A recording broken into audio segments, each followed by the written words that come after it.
Hi, I'm Greg Smith, and this is Harry Eck. A number of years ago, Harry did a presentation for the Baltimore Historical Society Minicon on life on the Q-4. Hello, Harry. We're going to talk briefly about Harry's history and life with the railroad, and then we'll get into the topic of our discussion. Harry, you started at the railroad in 1944, is that correct? That's right. And you were a graduate from, Baltimore Poly, okay, and your first job was? a fireman on West End, Baltimore. Okay, and that's basically when freight service was from Brunswick to Baltimore. That's correct. Did you run down the pot yard, and is that part of it also? Yes, that was part of it. Okay. You worked as a fireman and then got promoted as an engineer, but by that time, the railroad had changed to diesel service, right? Just about, almost couldn't have planned it better. I was promoted in 53 and was dieselized in 54. Yeah, So then when the dieselized, that set everyone's seniority back. So. Okay, all right. And you were in engine service for how long? Total, well, I consider my time as a supervisor also an engine service. Oh, so okay. I had 41 years service, but actually, to give you a more accurate answer, I started firing in 44. I went into supervisory work in 56. Okay, so you moved up pretty quickly then.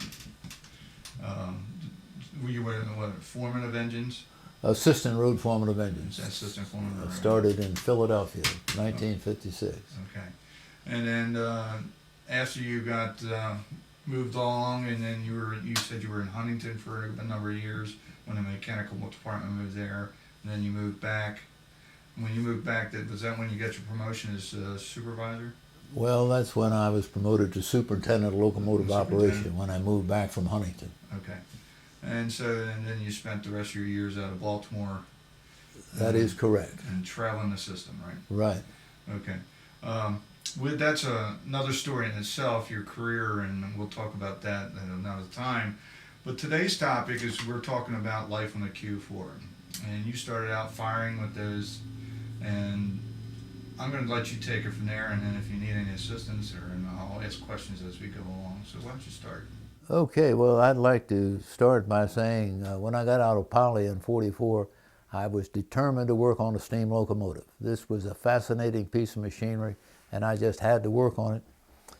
And I was discouraged by everyone. I had some kin on the railroad. Don't hire a fireman, you're a fireman for 20 years, no future in that job, and things of this nature. And despite it all, I went down to Camden Street and applied for the job and got it.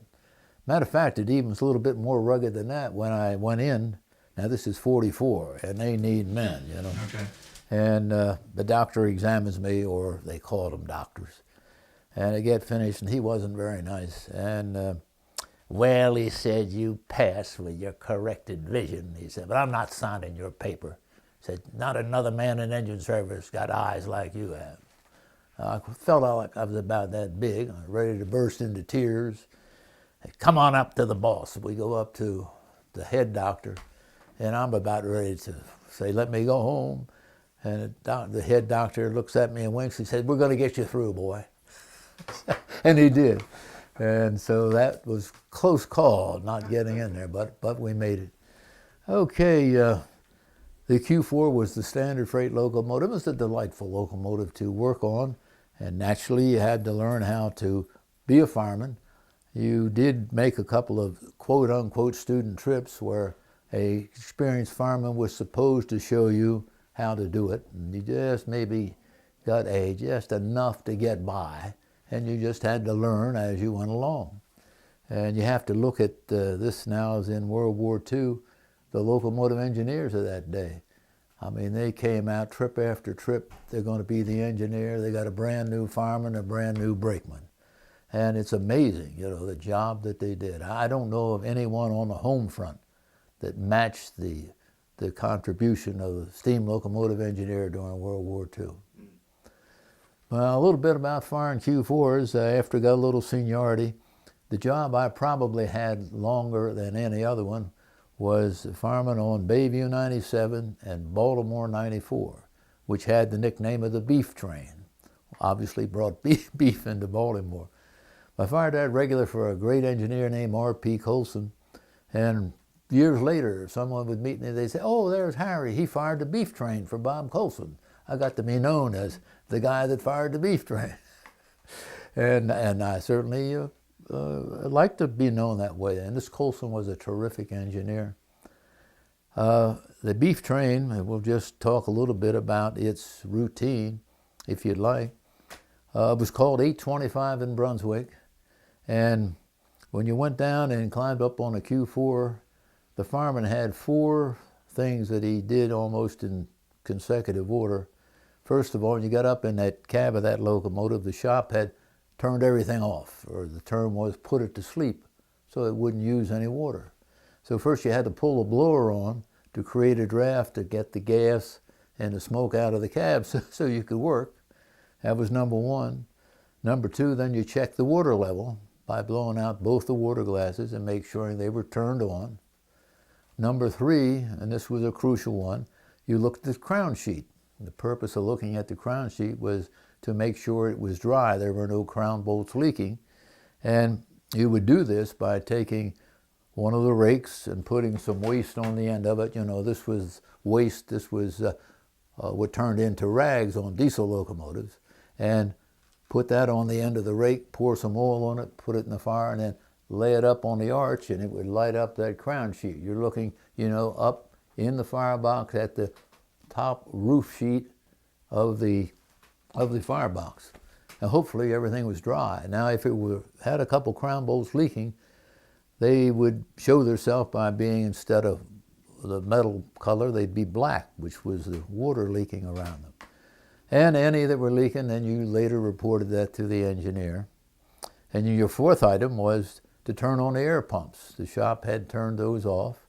And this was very easy to do because, you know, across the top of a steam locomotive, you had these extension rods with valves at the manifold for the injector for steam heat. And one of them was the air pump. And this was easy to spot because up there, that was the only shiny one. You just looked up and found a shiny one, turned it on. And you were making air, had your brake system, got your brake system charged up. So, you know, they were really the standards that everyone did. Now, in addition, you checked everything out to see that you had all your tools, where the injectors working, the stoker working, etc., and so forth.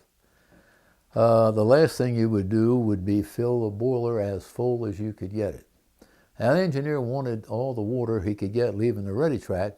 Hopefully, you know, we might be able to miss a water stop going down the railroad.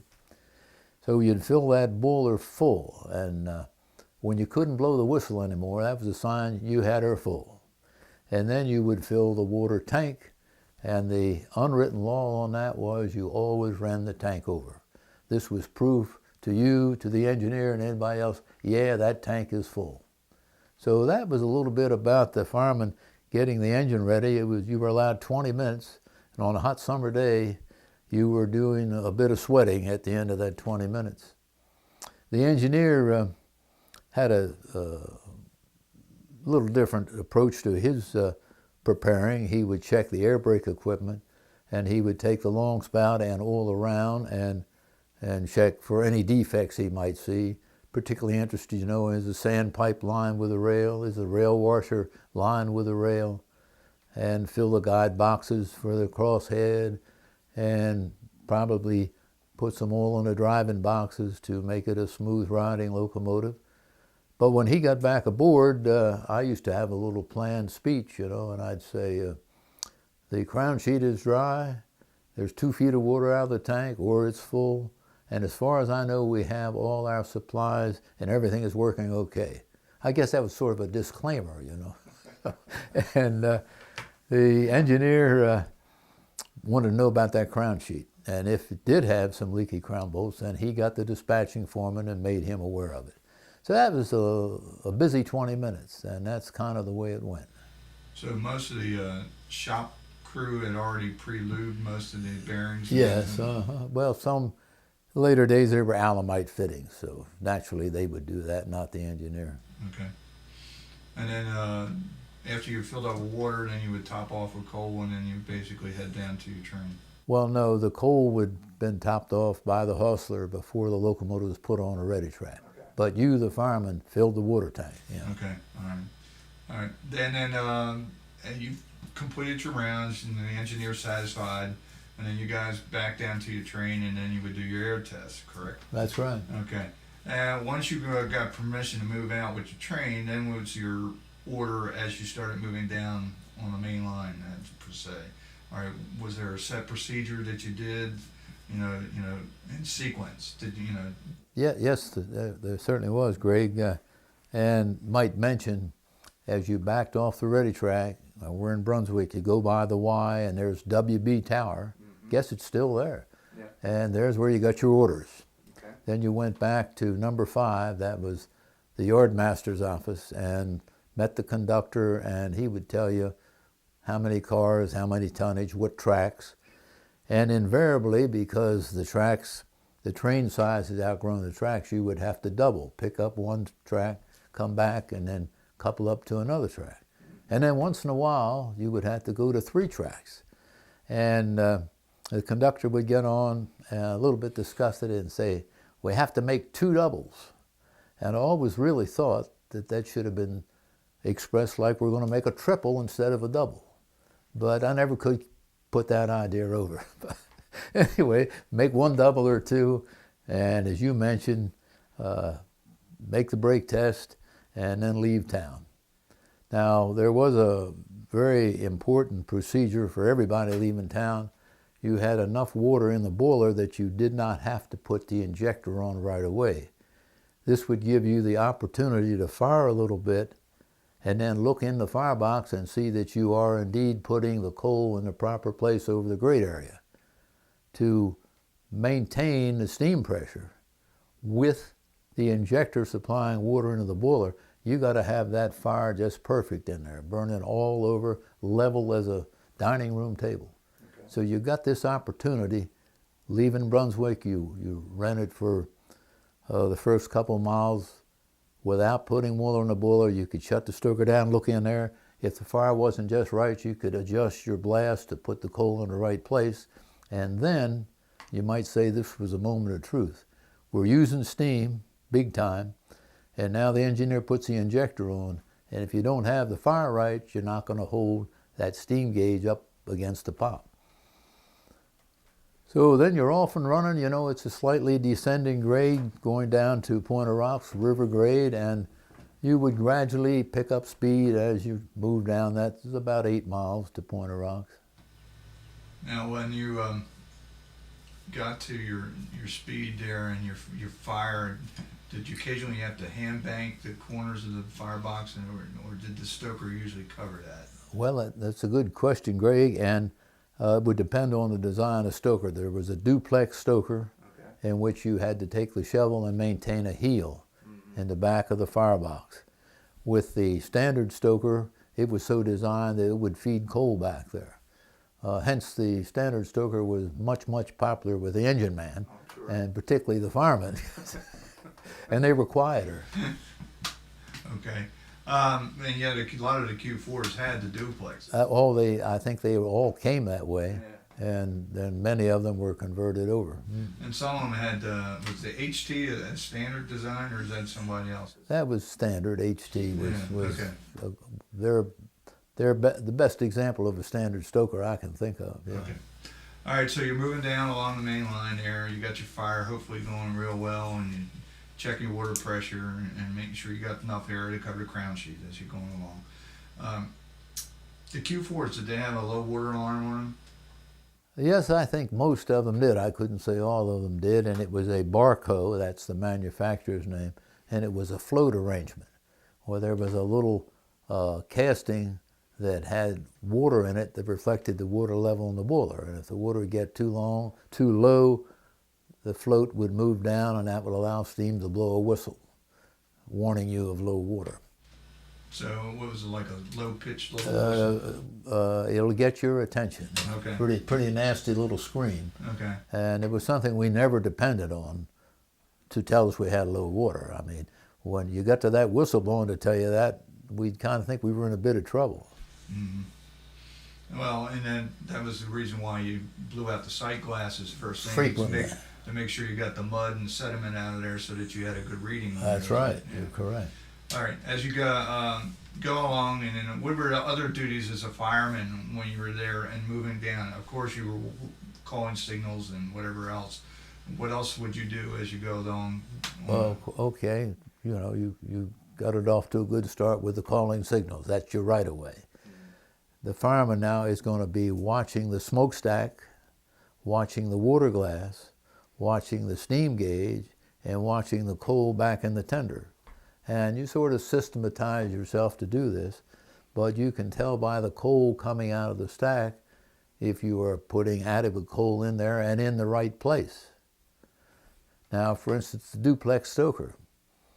When you get that set properly, you would get a dark puff of smoke, a light puff of smoke, dark puff, light puff, because that duplex stoker fed, backed up, fed again like that, so logically you get that black and white puff. Now, with a standard stoker, it had a different engine, and it was a constant speed. So you then would set for a constant speed, a constant color of gray smoke. And while you're doing that, you put your eye on the water glass, and every once in a while blew it out. You looked at the steam gauge, make sure you still had the locomotive up against the pop. You would look occasionally back in the tender to make sure that the coal was dropping down into the hopper. And last but not least, watch the engineer. If he put that reverse lever down a notch, he was going to use more steam. If you reached down, of course, and increased the water to the injector, it was going to make you burn more coal. So those were the things you watched. So had a lot of things to watch. Yeah, apparently so. Now, as the engineer's moving along and he's setting his cutoff, okay, that also consumes, depending on where his cutoff is set, besides running the valve gear to death. So can you explain how the cutoff system worked because you used a power reverse to work? Okay. Well, of course, background at the B&ORR Railroad Museum, and this comes up once in a while, and I describe it as in the following manner. I say, if you're automobile, you drive down the street, you press down on the gas pedal, the valves are all preset. Detroit has designed them. They work on a camshaft, open and close. But on a steam locomotive, the engineer controls the movement of the valve. And some men could do this better than other men. And with the reverse lever, if he drops it forward, it's a longer valve movement. If he brings it back, it's a shorter valve movement. And he would do this relative to ear pretty much. How does she sound, man? Is she just right for the situation we're in? But his controlling the movement of the valve, in turn, of course, controlled how much steam you were going to put in there before you closed it off and let the expansive power of the steam complete the stroke of the piston. Now, the cutoff setting would depend on your grade and the weight or whatever. So, like if you're going on a grade, is the cutoff longer or shorter? The cutoff is longer to get more steam into the cylinder. Okay. Right. All right. So and then as you're coasting or something, you would shorten it up, move your Johnson bar or whatever closer towards the center. Right. That's correct. All right. Now the Q4As had the young valve gear. There was only 5 of those. The rest of them all, the Qs and the Q4Bs had the Baker. Did you operate any of those with the young valve gear, and what was the unique characteristic of the young valve gear? No, and I don't think that the young was still in use when I started firing, or if they were, those locomotives weren't on Baltimore division. Okay, so you didn't have any experience with those. I did not. That's okay. Right.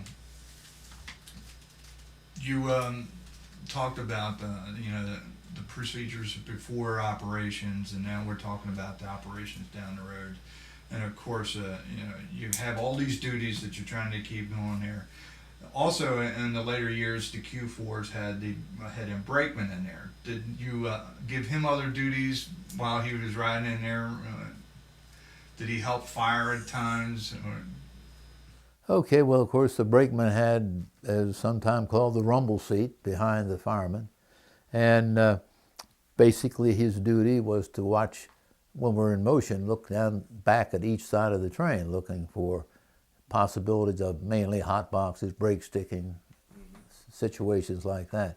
Now, I had to qualify this a little bit. Some brakemen took a more active part in assisting the firemen than others. Some of them strictly were brakemen, and some of them would work the coal pile for you, meaning As you went down the railroad, you consumed more and more coal, and you got You to a rake it point down for you. you had to rake it down, or you had to pull a slide so the coal could drop in. Some brakemen would do it, liked to do it, some didn't. Okay. And we won't get into personalities No. today. Okay. Some people, may still be around. You got that right. Okay. So as we're going through this procedure and you're going down the road, and I'm sure there's all kind of stories you could probably tell us about, practical jokes guys playing with each other and such, because if you read most railroad history, there is some stuff that goes. And a lot of crews work together for years and years and years, and especially when they have a regular job. So why don't we get back to the beef train? What was unique about the hauling a bunch of beef behind you going down the road? Well, of course, it wasn't all beef, but it had enough livestock in there to be called the beef train. I also remember pretty regularly we'd have 2 cars, refrigerator cars, St. Louis refrigerator cars. They were white wooden cars. They belonged to Anheuser-Busch. So you know what they were, 2 loads of beer coming into Baltimore every day, and things of that nature. The beef train, really, at this point, it was Baltimore 94. You think 94, you think fast freight. But now we're approaching Baltimore, and we did a lot of work on the way. Quite often we would have a set off at Frederick Junction. So you're working the old main line. Right. We would have a set off at Ellicott City. We would have Mount Clair's and the Camdens, which were left at Mount Clair. We would have Oak Streets, which were left at Huntington Avenue, and then the Bayview freight, which could have some of that beef for Sludelberg Curdle. Okay. But I'd like to back up and talk about that typical trip on the beef train. We did not get a helper out of Brunswick. Now, the arrangements were, there were 2 sides of trains, 5,400 tons, 8,100 tons. The 8,100 ton were the coal trains. The 5,400 tons were the mixed trains. Now, between Brunswick and Mount Airy, 5,400 ton required 2 Q4s, 1 on each end. The coal trains, the 8,100, required 3 Q4s, 1 on the head end, 2 shoving.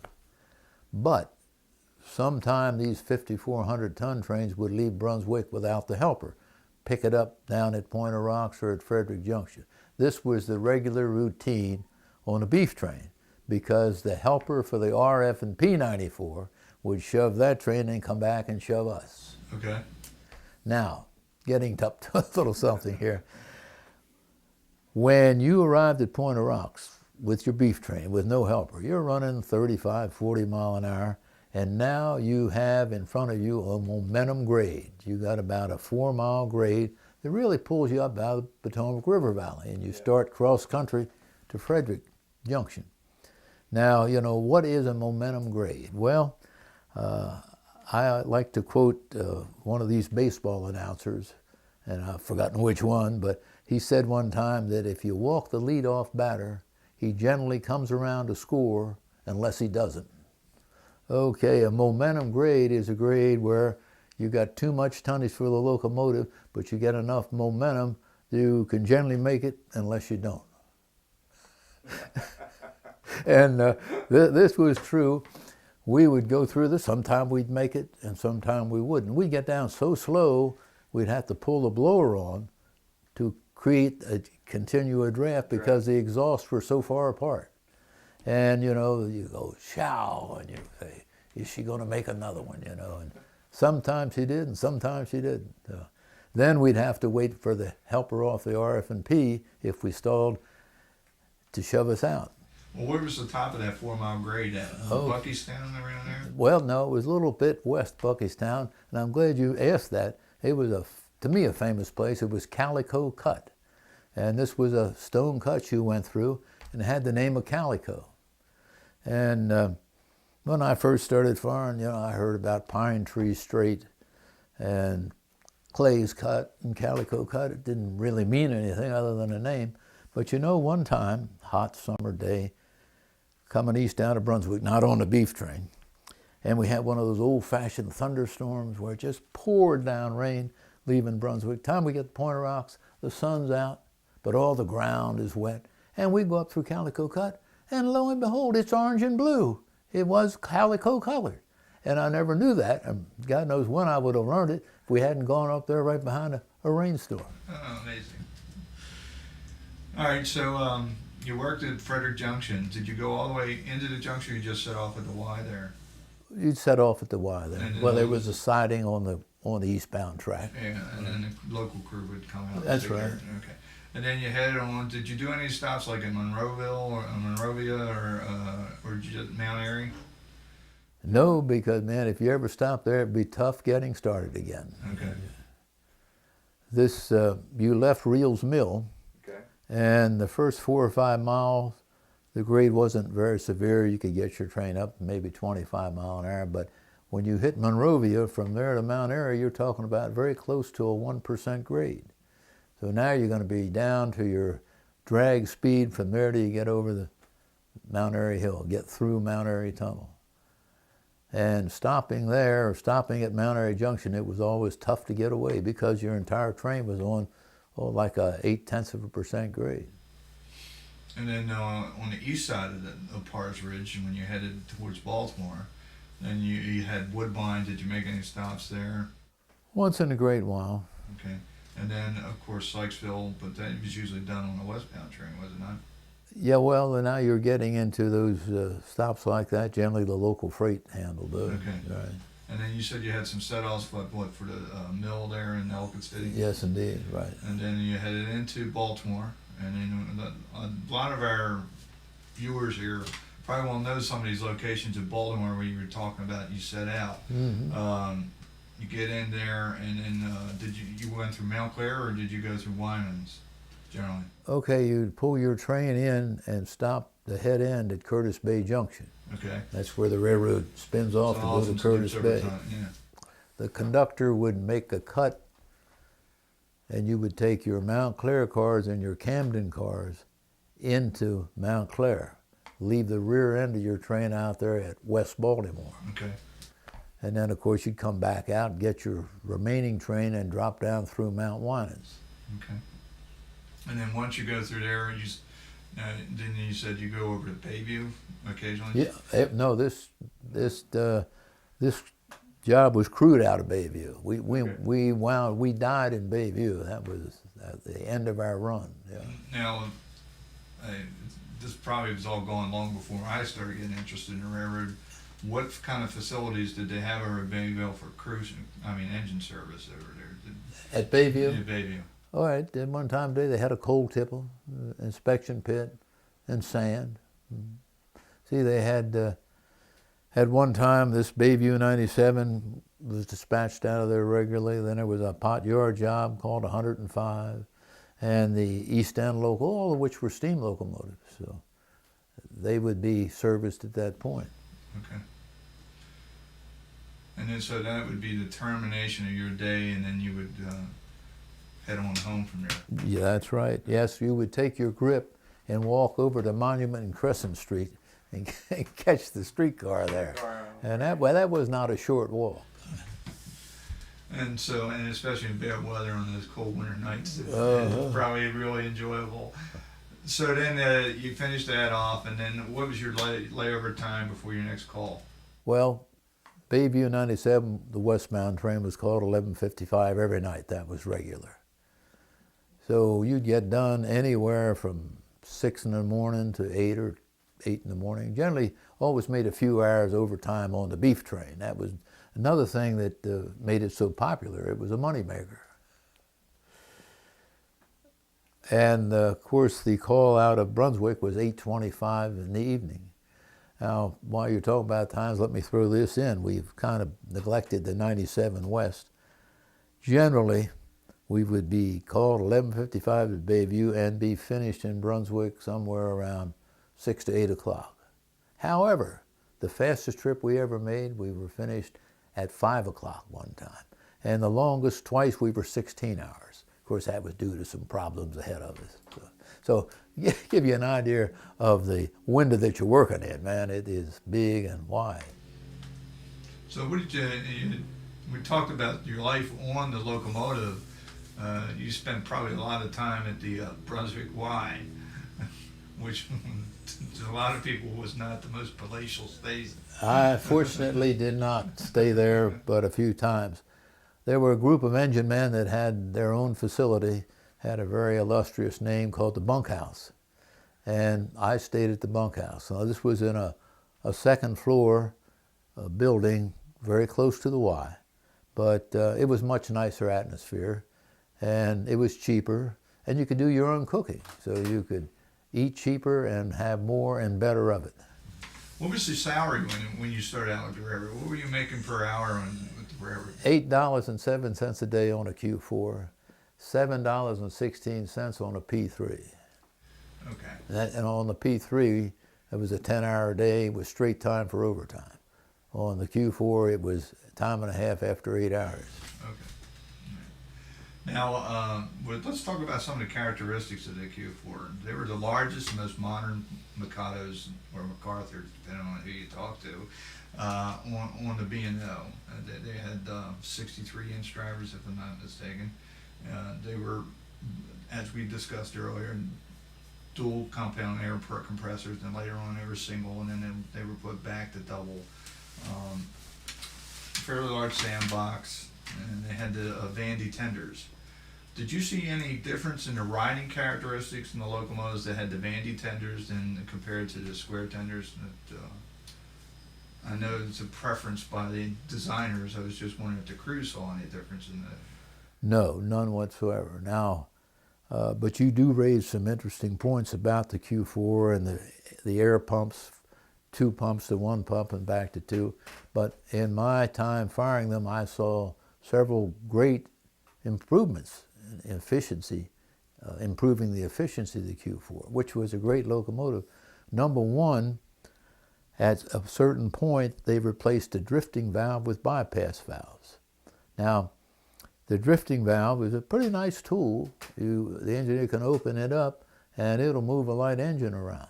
The purpose of it is when you're drifting downhill, you pull the drifting valve on, and that keeps the piston cushioned as you're drifting down the hill, prevents creating a vacuum and drawing the smokestack gases into the cylinder and thereby destroying the lubrication.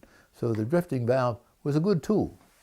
But the company started equipping the Q4 and many other locomotives with bypass valves. And instead of using steam for that, you used air.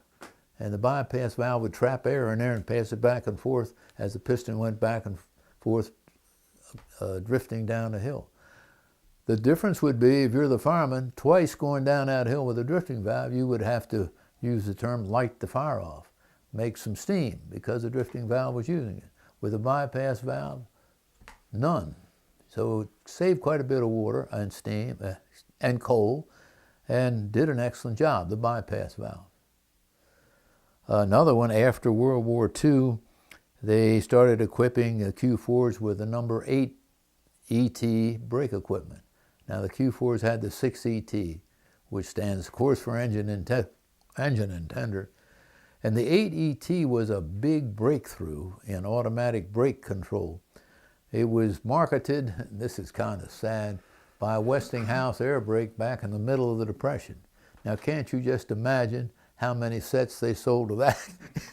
But after World War II, the B&O started putting it on, and what it did different, it controlled the brake pipe gradient as you applied the brake. There was a position on there called first service, so when you apply that to the train, instead of the brake pipe leakage starting to draw off the brake pipe and increasing the severity of the brake application, this device wouldn't let that happen. It would just let the engineer control it, and made a tremendous difference.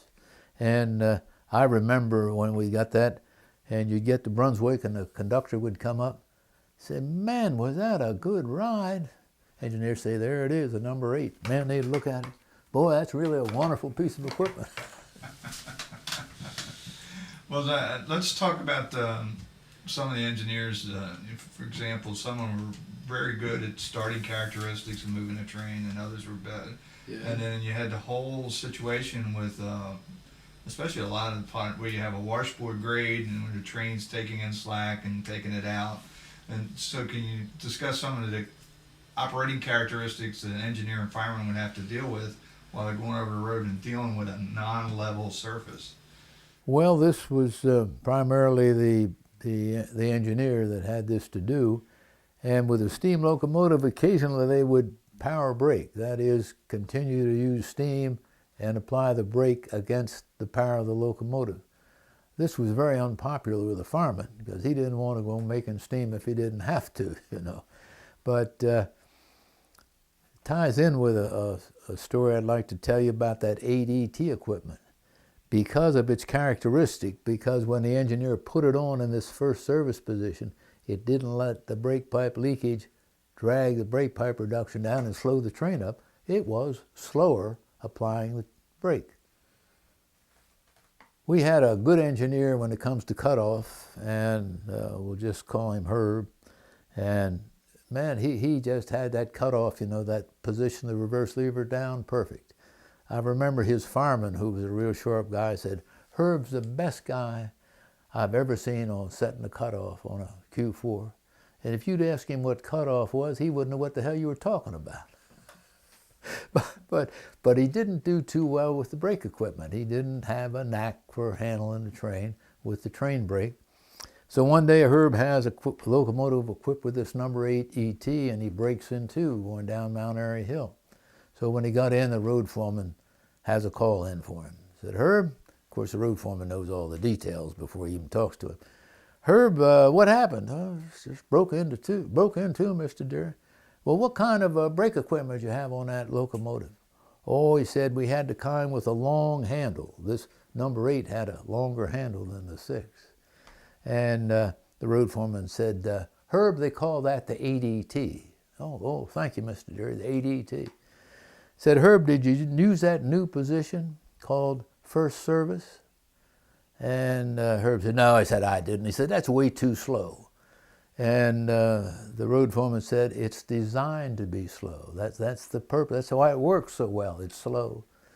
He said, "Tell you what, Herb," said, "if this happens again, you're going to be running one of those engines that has a footboard on each end," meaning a yard engine, you know. So that was a little story about Herb. I lost the chain of thought there. I mean, when you have locomotives that, for example, the Q4 was a very good, appealing lines to a locomotive that most of us love, and it was pretty powerful for a Mikado, probably one of the most powerful Mikados ever made in the United States. And what was the ride condition? How did it really ride? And what was the maximum speed that you could get with a Q4? Well, during World War II, you know, they ran on a lot of main trains. They ran 60 miles an hour. And the ride was, you know, quite a variable. It depended on the condition of the locomotive, particularly the driving boxes, whether they had a lot of play in them or not. But a Q4 could ride, as I heard a fellow say one time, "This one rides as good as a diesel." That's that trip. A month later, it might be rough riding as the dickens. And then the other side of the coin, I heard a fireman say one time, "I don't give a damn how rough they are, as long as you can keep water in them and they steam, I can live with a rough ride." So as the day progresses and you've made your couple of trips, how many trips do you usually make a week, I would say, with go out? Well, when you had these regular assigned jobs, as I mentioned, you know, you worked every day. Now you go into passenger service where you're covering a greater distance, like the Cumberland men, they worked every other day. And then the men in the freight pool, they would say the 30 days in a month. Well, they wouldn't think the job was worth having if they couldn't make 35, 36 days a month. So money was the name of the game. Money was the name of the game. Besides the operating characteristics that the engineers had to deal with, you know, with the cutoff and the brakes and that kind of stuff, some of the problems you had with train breakage was usually braking conditions or, you know, slack conditions, what they go with that. What other characteristics would cause, other than wheel defects, that would cause you troubles down the road? Well, draft gear problems on the freight car, old brakes on knuckles, you know. where it might have a 30% old brake, and where it had no old brake, it might have moved through that particular point where it got a lot of stress. The B&O built 3 Q4Ds that were used as the test beds for the T3s eventually. Did you have the experience to operate any one of those? Yeah, you know, that's interesting too. The railroad at a certain point put on a new fast freight train called the Time Saver. You've heard of it, I'm sure. And we were all enthusiastic and excited about it. And they brought in those Q4Ds to use on Baltimore Division because they had a higher wheel, a bigger tank, and frankly, they were very disappointing. Those rascals, they just burned a lot of coal, made a lot of smoke, and I'd have rather had a regular Q4. Okay. Diesels started taking over the Baltimore Division in the early 50s, and by 54, steam had moved west. That's right. No longer there. What was the feeling by the crews when they were transitioning from diesels, the steam to the diesels? Okay. And because I know it was a whole new learning curve for most of them at that time. That's true. Well, they were delighted. When we had that steam, a mix of steam and diesel, the caller would call you, the first thing you'd say to him, steam or diesel, you know. So, man, they were just great. I had a fellow named Owen Fletcher. I worked with his son many years, and he tells about his first trip going west on an F7, and you had that foot pedal, which was called safety control, and of course you kept your foot on it while the brakes were released. And he describes, he said, coming up around Oella, he said, if that pedal could have come up off the floor, it would have lifted me right out of the seat. So that's how hard I was pressing down on it. But getting back to your comment about break-in twos, prior to that number 8 ET equipment, retainers were required on tonnage trains eastbound on the old main line from Mount Airy to Gaithers, and this was because of break-in twos. As a matter of fact, those 8,000-ton coal trains, you were supposed to have 1/3 retainers. Now, retainers in mountain railroading are used to retain the brake while you're completely recharging the brake system. In this case, on Mount Airy, it was a little different scenario.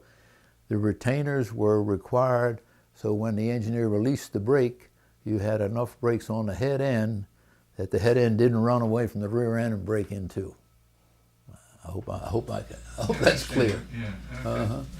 And then when the 8ET came along, you didn't have that heavy reduction of the brake pipe because of leakage. And then, of course, when the diesel came along with the dynamic brake, further less need for retainers.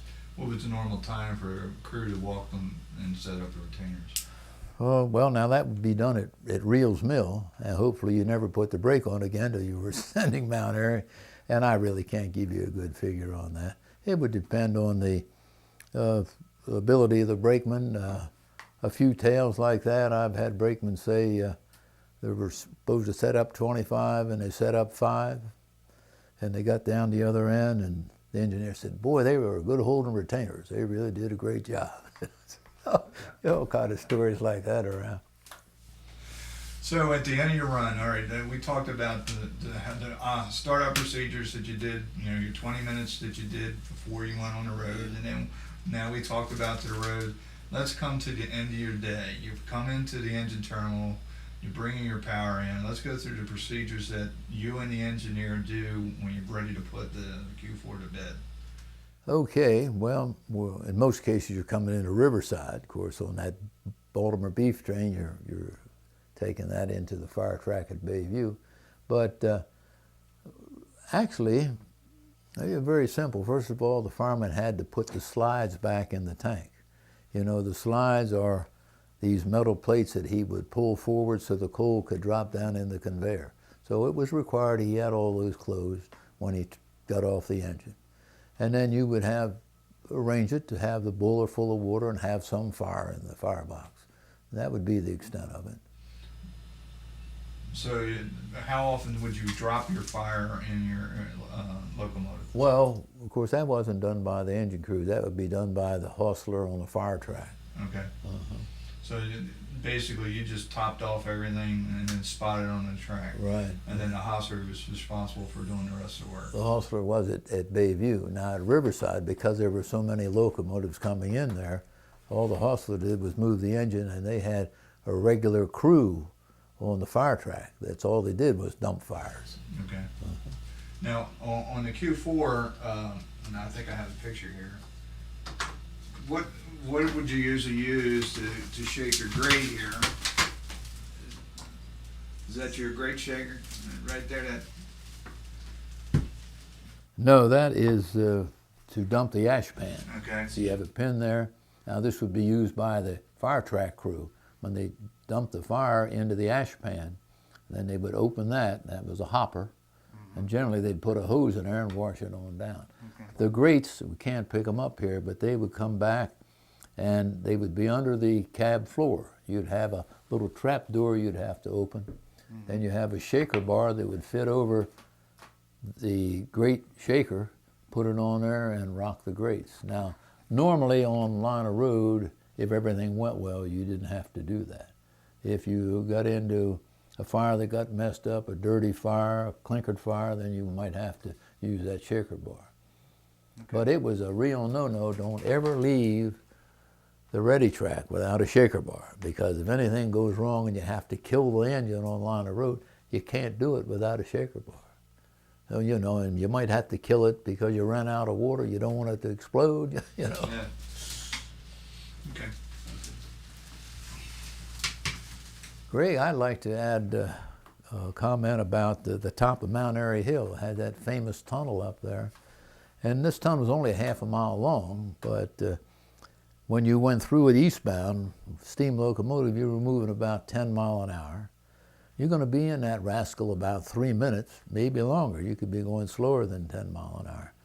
And it was never anything other than we're glad we got that behind us and we're out of the tunnel. And the way the crew would arrange for that, the 3 men on the head end would take this waste, which you used instead of rags on a steam locomotive, take a piece probably about that big, put a piece of ice in it, and hold it over your nose and mouth and breathe through that as you went through the tunnel. And of course, it would get smoky in there just shortly after you were in the tunnel. And you just hope that you would continue and come out the other side. On one or two occasions we didn't, but that's a pretty rugged tunnel. And there's no ventilators in there. No ventilators and gas masks, they're the more sophisticated name for that, were tried, but if you put them on, there's no air in there to breathe. You can't get air if it ain't there. You know? And of course, another trademark of firing a locomotive was the long cuff glove. And this was universal by a fireman, because when you pick up the shovel, as you mentioned earlier, to put a heel in that locomotive, if it had a duplex firebox, I've had a duplex stoker, I'm sorry, you took that shovel, you had to go in there like that, and that heat would hit you right here in the wrist. With a short cuff glove would be very unpleasant. So long cuff gloves were the order of the day, and they were certainly more romantic looking, don't you think? And this one says B&O on it. I bought this at the B&O YMCA, this pair, for 25 cents. And they weren't worth a damn for firing because you had to have a leather lining here. These heat would just come right through these, but they look pretty. What's the in the firebox? What's the average temperature? About 2,000 degrees. 2,000 degrees. And the only thing that's keeping the steel from melting is the water over top of it. Right. So that's when you have a crown sheet failure, is it starts melting down, and then the Right. heat. That's it. Right. Oh, there's a stat. I have a traveling engineer. They were the forerunner of the Road Foremen's Association, a convention back in the 20s when a Interstate Commerce Commission, forerunner of the FRA, talked to them about boiler explosions. And we can kind of visualize this. A Q3, you know, we have at the museum the 4500, a boiler that size.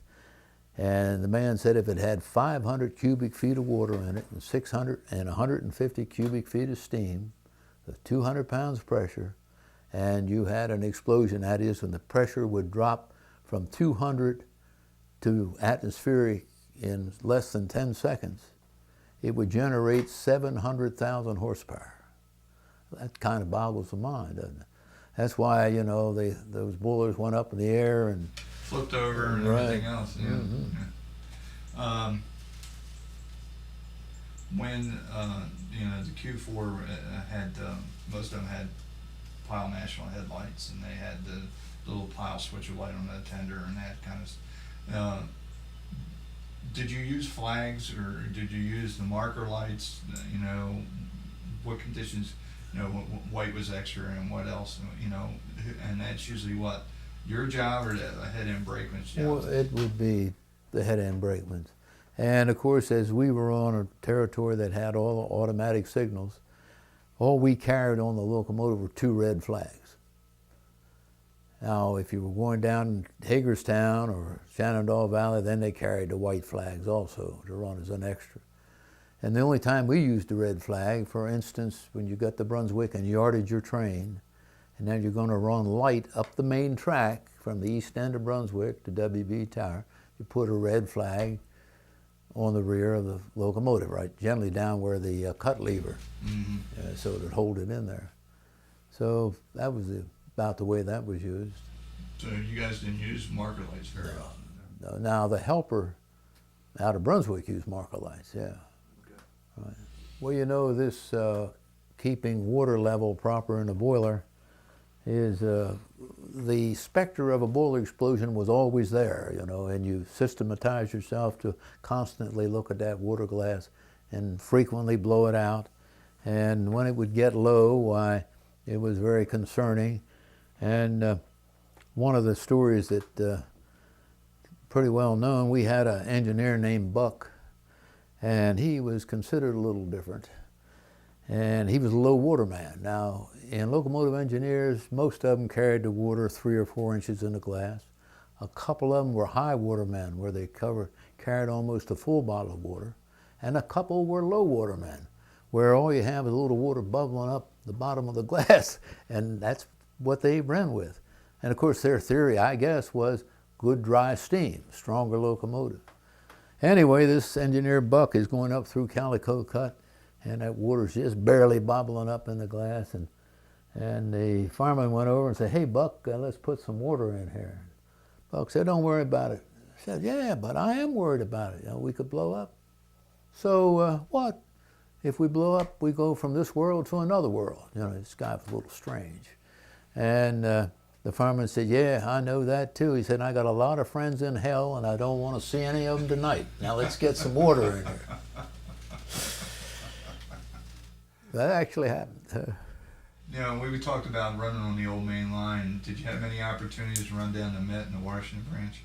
Not when I first started, because the Washington branch and the Met during World War II and the end of World War II, you know, it was very heavy, very dense passenger traffic. And everything went the old main line, including your premier freights, New York 94 and New York 96. Now, as the years went along, then passenger trains dwindled, and they started running some of the fast freight around the Met. Of course, it would be faster. 396 was one of the, when that train was put on back in the late 40s, you know, it was a General Motors parts train for Bayview and Willsmere, Delaware. And that went around the Met. Boy, that was really something, man. I had 396 and they put us around the Met. But it brings to mind the fast freights were New York 94 and New York 96. And New York 94 regularly had a diesel, and of course it was a 4-unit FT. But if one unit was down, you know, the FTs, the A and the B units were permanently coupled. If one unit was down, they would just throw a steam locomotive in behind, and you double head the diesel. Man, talk about a good job. New York 94 was generally called around Brunswick about 4 o'clock, and it would come right down the main, put that steam engine behind the diesel, and be home in time for steam crabs. You know, great ride, fast. Now, the other fast freight train was New York 96, and now he was always steam. He used to come into Brunswick with an EM1, then they'd have 2 Q4s with auxiliary tanks, and you'd couple on, and that one you'd be home for breakfast. Go out and cut the lawn, you know. So they were great jobs. You were on duty less than 4 hours, and real morale boosters. You catch those once in a while. You worked the main lines. Did you do any of the local freights, like working down Georgetown branch or the peddler up the old main line? Did you get many experiences? Well, I did extra, and the term the boys used it for, mortgage lifter. The big mortgage lifter working out of Baltimore was the Oella pickup. And of course this was misnamed because its primary work was in Ellicott City. But it's worth commenting on, when I first went firing, the power on there was a B&ORR consolidation, 2929 by number. Of course that's a shovel engine. Then at some point we got a 4067 on there. And this, believe it or not, did not have a stoker. But it was perfect for that Oella pickup. And that, you know, the local freights, the locomotives were dispatched out of Riverside. They would go to Montclair B Yard and get their train and their train crew. And the Oella pickup would be headed east. So he would back up to Montclair, pick up the train and the train crew. He'd switch Ilchester Mill and Oella, but primarily Ellicott City. And man, that job was good for 3 or 4 hours overtime every day. Now, of course, as you're the fire boy, it was done with a shovel engine, but even so, it was a lot of fun. And another interesting thing about that, at Oella, they used to pole the cars into the cotton mill there. It's the only place on the Baltimore division, to my knowledge, where they ever used that practice. You know, where you have the push pole, and you put it between the pockets of the locomotive and the car. They're on adjacent tracks, and the engine gives it a big kick, and the car goes across the river and into the cotton mill. Well, that gets it in. How did they get it out? What's that? They got the car in. How did they get Okay, it out? all right. Now that's a good point too. It was upgrade, and the mill personnel, they had a come to, you know, and they would get it rolling. It would roll back out. Oh, okay. So was that because of the bridge weight?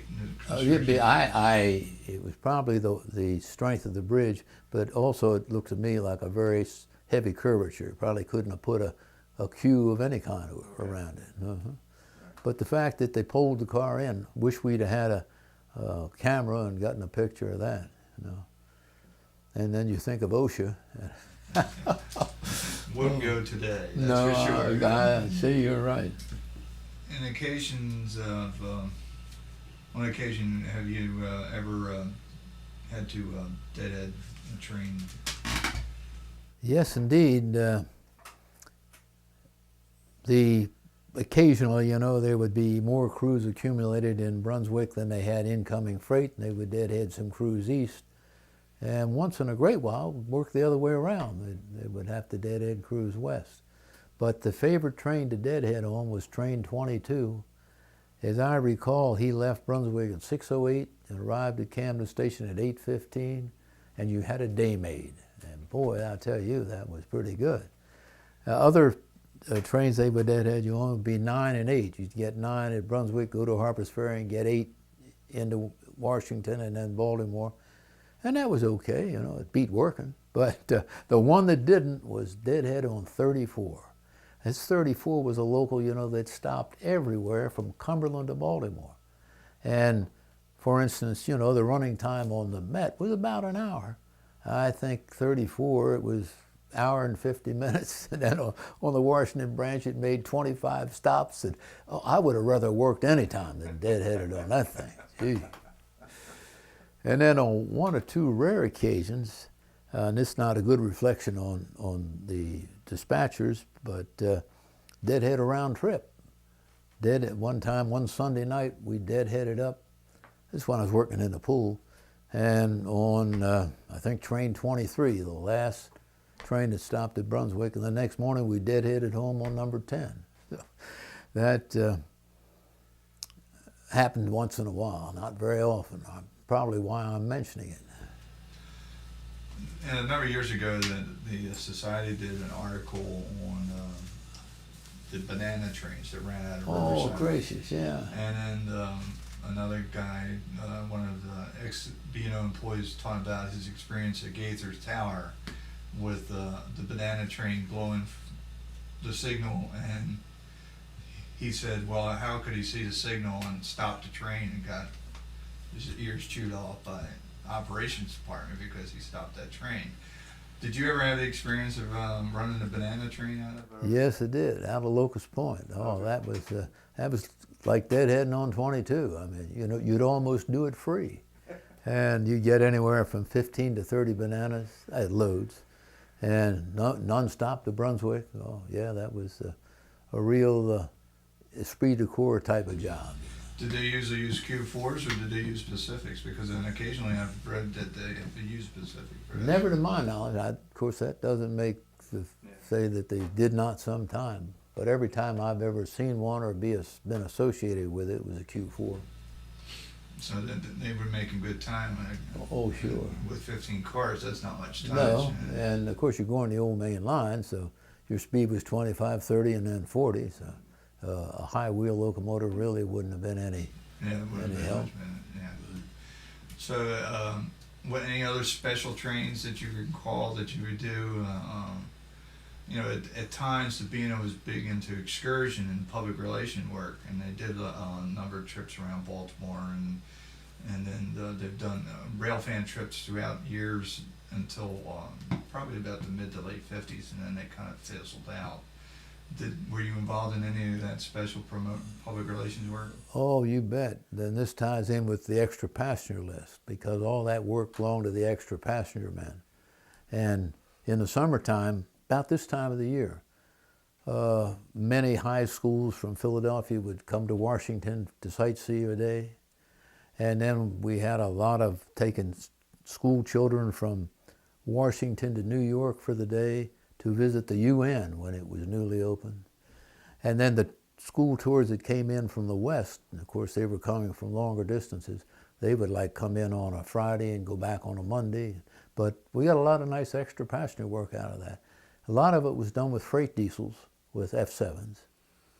But yeah, a lot of pleasant memories about those trains. Okay.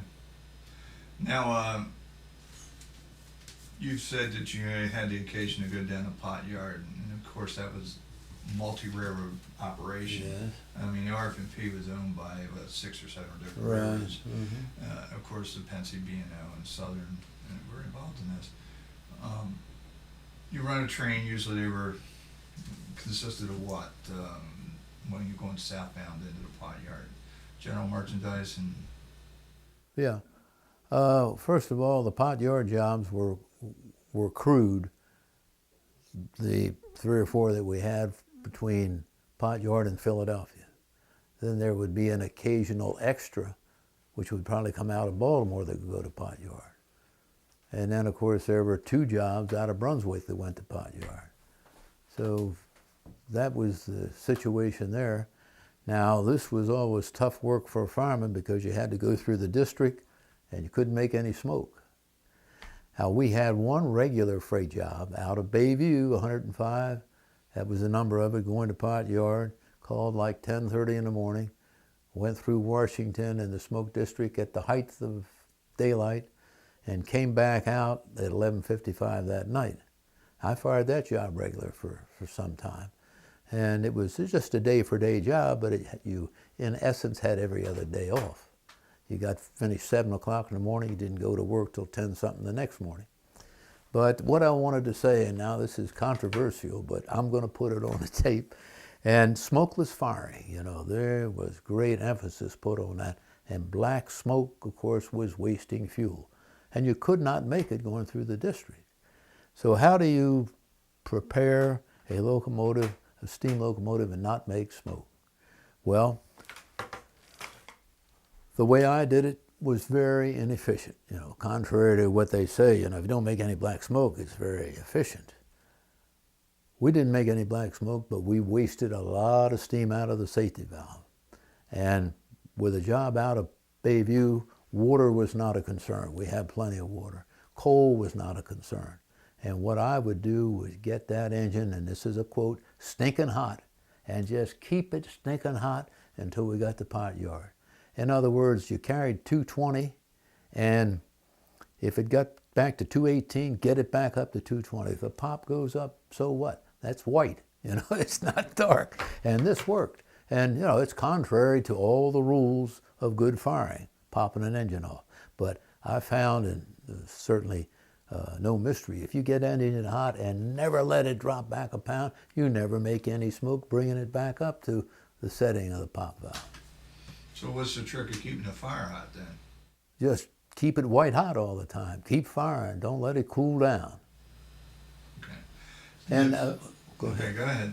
So speaking of putting the pop up, I'd like to tell you this tale. One time, firing in a pool, a fellow named Slade Wilderson. We were good friends. There weren't too many years difference between us. We were kind of had a brother relationship, and called us one day, double head out of Mount Winans, a through train. On the second engine was an engineer and a new fireman. Now, you get this Q-4 that's run from Philadelphia to Baltimore, going to have a dirty fire. And I'm an experienced fireman. I clean mine and we go. The other is a brand new fireman. Maybe he didn't get much help from the engineer. So we're going up the railroad. We should have been flying. And we're barely making it. And we're coming up the very end of Mount Airy Hill, westbound. And it used to be you crossed under Route 40. And from there up to the top was your hardest pull. And we're going to stall. And hell, if we stall now, we got to double this train over the hill. It's a lot of extra work. So Slade and I had a little powwow. I said, when we hit Pike Crossing, you knock the injector off. I'm going to turn the big valve on, the emergency stoker valve. It runs the stoker real fast. And we'll put the pop up, and maybe we'll get enough steam, we won't stall. So we get Pike Crossing, he knocks the gun off. I open the big valve up. Now that Q4 was running along nicely with 220 pounds of steam. And you know what I got on that Q4? 235 pounds. The only time in my life I saw all three pop valves up on a Q4. And we took off like a passenger train, over that hill. Now, of course, you couldn't get away with that except for a short distance, because you'd have run out of water, you'd have loaded the firebox and had all kind of problems. So talking about doubling a hill, have you doubled it? You had many occasions where you had to double a hill because of overweight? Or generally it would be because of a failing engine. And if on Mount Airy, you know, hopefully there'd be a Mount Airy helper out that they could send up to help you. You talked about helpers going eastbound.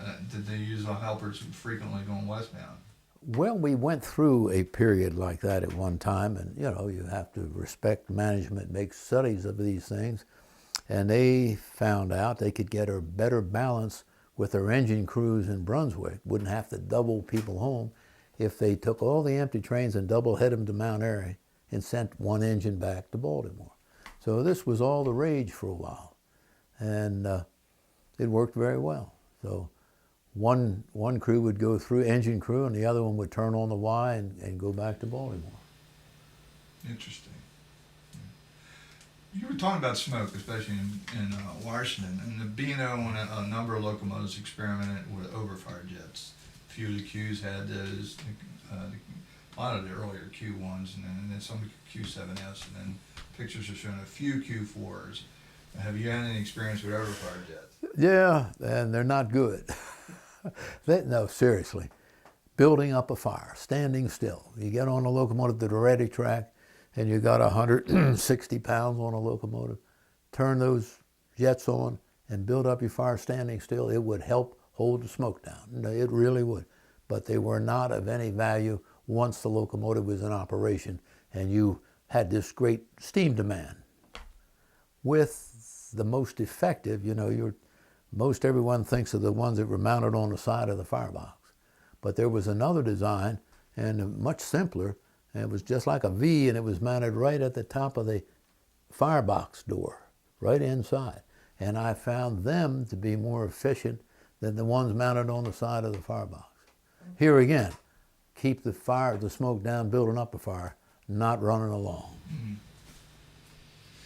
Okay. We talked about the whole operation from start to finish, and then was there a particular locomotive that was your favorite? I mean, some guys will say, "I love this locomotive." Yeah. I love that one. Some historians and rail fans and modelers say, "Oh, I like this one the best." Was there a particular Q4 that you liked the best? Yeah, it's real easy. 4611. It was the only Q4, as far as I know, that had a security circulator, and it made a tremendous difference. There's an engine that made very little smoke. The security circulator, you know, instead of having an arch tube that parallels the side sheets and comes up from the throat sheet to the back head, a security circulator was like an inverted T. It had the T went into the crown sheet, then came down and went out like that. But instead of arch tube having maybe a diameter of 4 inches, the security circulator probably had 8 inches, great big tube. And boy, it was terrific. And you only had one. Only had one. No, now the T3s I think had them. Okay. But we only had one on a Q4, and it was probably put on there for test purposes. And probably was, you know, looked at and with the idea, and I'm guessing here, that future locomotives we build will have this. But they didn't think it was good enough to do any retrofitting. Okay. You talked about previously, like with the New York trains with Qs with the water bottles. Now, a lot of people know about that, but very few can understand how they got the water from the back bottle up to the locomotive. Okay. Can you explain, you know, how that went? Sure. He did it with they siphoned it up there. Now, you would think you could just connect, we call them auxiliary tanks, you call them water bottles, with the regular tender and connect the hose up, and the gravity, water seeks its own level. But they say this didn't work. Now, I was told this by a mechanical examiner. I don't know why it didn't work. The next thing they tried was using a water raising system as you have on a passenger car. Put brake pipe pressure on that water to force it down. That didn't work. So then they went with a siphon. Now, with the siphon, the locomotive that was going to use this water bottle had to be equipped for passenger service. That is, it had to have the equipment for steam heating a train. Okay. All right, now you would use that line down, and where it would be steam heat going to a passenger train, this would be steam going down into the auxiliary tender, or water bottle, up to the top, and there you'd get the siphoning effect, and it would pick up the water, and it had a tank hose, just like the tank hose between the engine and tender, a tank hose at the very top, between the tender and the auxiliary tank. And you'd siphon that water right in there and down. Kind of like a Venturi effect that Yeah. you use with a carburetor. Right, that's right. And you could spot a Q4 so equipped because at the very end of the tender, it'd have about a 4-inch pipe coming out from the top, and that's where that hose was placed. And then, of course, as you use the steam heat equipment on the locomotive, that would be for normally heating a passenger train, this was a reducing valve. It wasn't a globe valve. So you could set this for 15 or 20 pounds pressure, and it would maintain that. It wouldn't go up and down as the boiler pressure varied, as it would if it were a globe valve. Now, what other characteristics with these water tanks, auxiliary water tanks, that the firemen had to be concerned about when they're operating? Well, other than having a lot more water to fill. Yeah, well, you would, and this was the engineer's call, where do you want to turn it on? That's number one, and how much pressure do you want on it? That's the two decisions that the engineer would tell you before you left Brunswick. Some fellows turned it on at Point of Rocks, or wanted you to, and some not till Frederick Junction. Some wanted 15 pounds, some wanted as much as 30 pounds. But I remember one cold winter morning rolling into Baltimore on the second engine of New York 96. As we came to a stop, the train master said, looking at me up in the end, "Hey," he said, "your water tank's running over." And I had pumped it up. It was flowing out of the tank on the Q4. Rather embarrassing, I must say. Water stops on the old main line, where were they located? I know there was at one time a tank at Mount Airy. Were there other stops? Frederick Junction also had a water stop.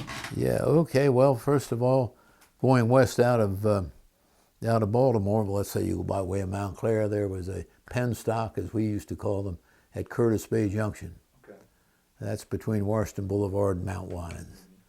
That was on both tracks. Then the next one was at Lee's, which is Gray's, which is Ellicott City, you know, in that area. And of course, there was also a coal tipple there. Yes.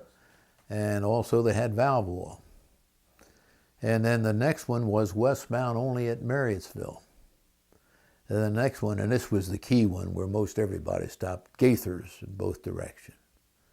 Then the next one was Mount Airy, and that was sort of a emergency only stop. A lot of times you'd get a message, no water at Mount Airy, or water at Mount Airy and emergency only. And this was a very small capacity, and it was a gravity flow, and it wasn't considered a regular water stop unless you had to. Now, if you went up there with a helper, I'm going to cut off, sure, you'd water there so you wouldn't have to stop on your way back. And then, of course, Frederick Junction had pen stock on each track. And then after Frederick Junction, was there anything west of there? No, the next one, of course, would be at Brunswick at the Roundhouse. Okay. And incidentally, that's why they had an auxiliary tank on the 600 switcher on the westbound hump at Brunswick, because when he needed water, he had to go all the way from the east end of Brunswick into the Roundhouse. I mean, that could be a half-a-day job, you know.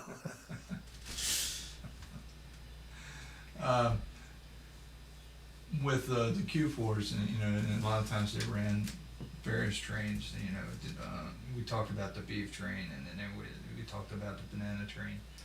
Was there any particular type of train on that section of the railroad that you really didn't want to work? What was the, you know, I mean, was it the peddler that went from one end to the other, which took 2 or 3 days, or?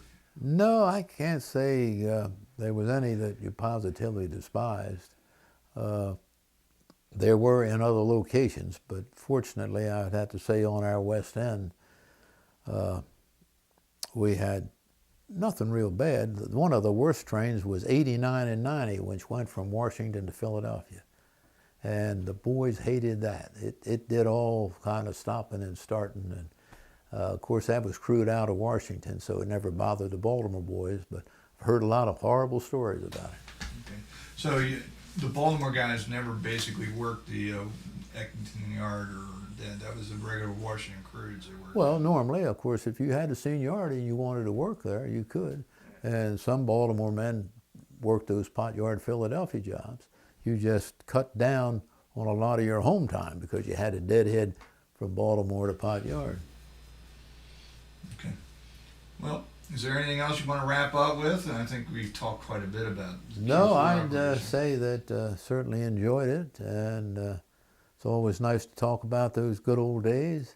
And sometime, you know, I think that I'd just like to be able to carry my grip down the ready track at Riverside and throw it up on a Q-4. Well, thank you, Harry. Okay. All right.